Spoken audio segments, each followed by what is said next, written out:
See in the eye, you'll see that there's a little bit of a gap there. So I think this one I'm going to put a cross wedge in. So.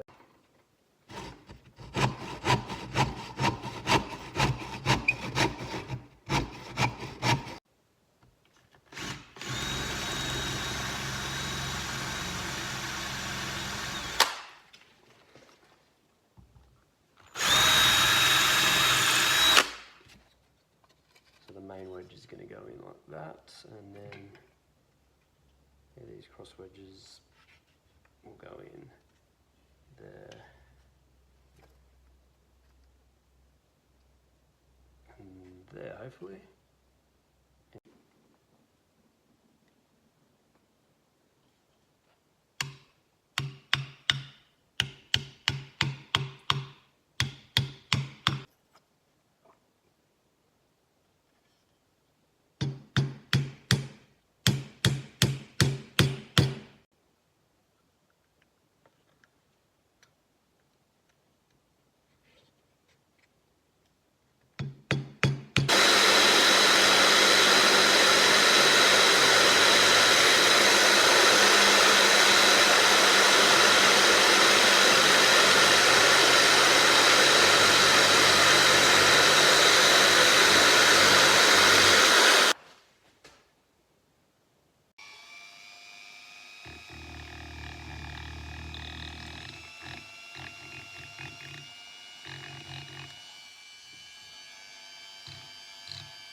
The cross wedge turned out all right.